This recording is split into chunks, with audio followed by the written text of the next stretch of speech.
I question our elders for letting me up here with a microphone, but I will give Chad the break because we played sports together in high school. He was on the other team. I may have tackled him a little bit too much, and he can't quite think straight, so he's got to pass on this. The other guys, I don't know about them. My team won, by the way. This was a lot longer sheet, but she cut it down. Brian told me I had to type it out so I didn't forget. He thinks I can read.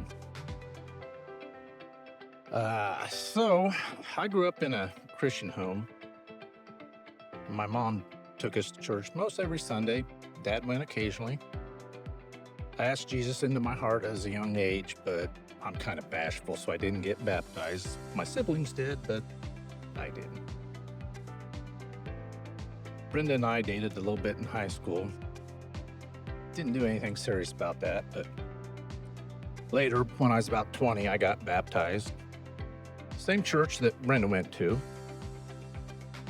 One Sunday, she sat down by me and said, "You're handsome, you should ask me out again." And I always do as I'm told. At least that's the way I remember it. We'll see what she has to say. Oh my goodness, pray for me. So I grew up in a Christian home. I was number 6 of 7 children.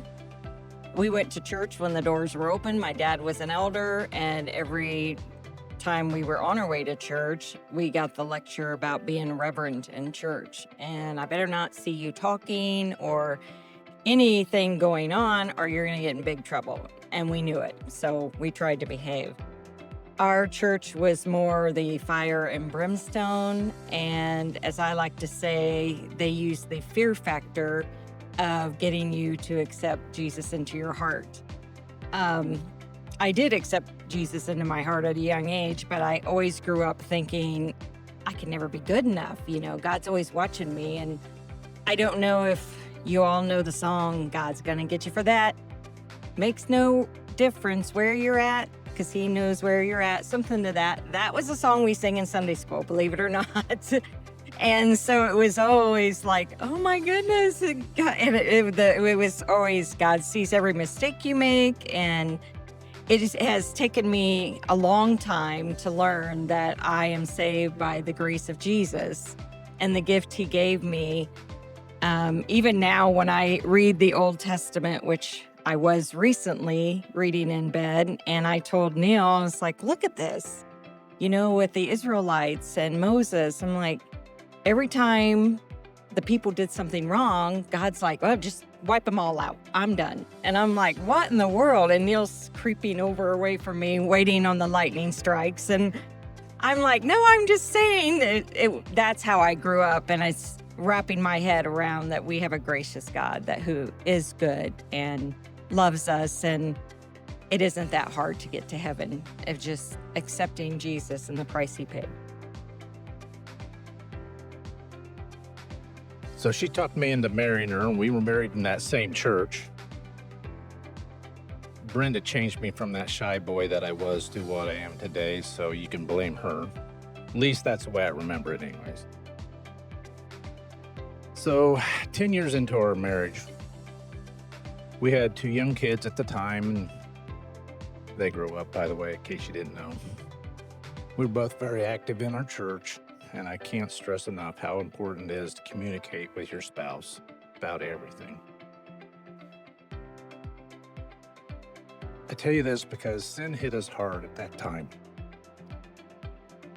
Our marriage was broken, and the church abandoned us. But we have a mighty God that pulled us together. Do not underestimate the power of prayer.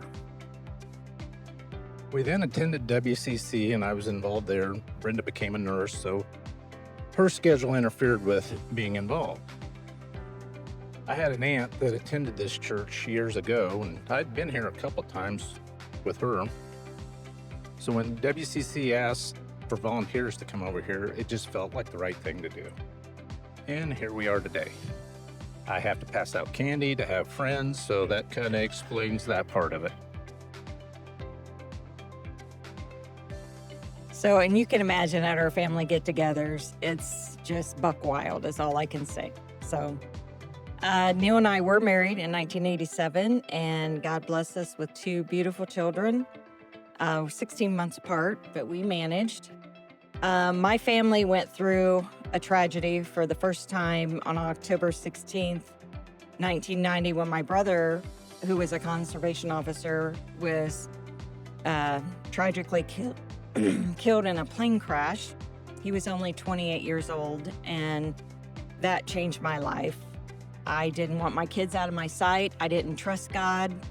I was like clinging to everything I could because I felt like I had to have control. And then we were only in our 30s when both sets of parents died as well. His mom and dad both from a different kind of cancer, and my mom was dying of cancer in the hospital when my dad died at home in his sleep.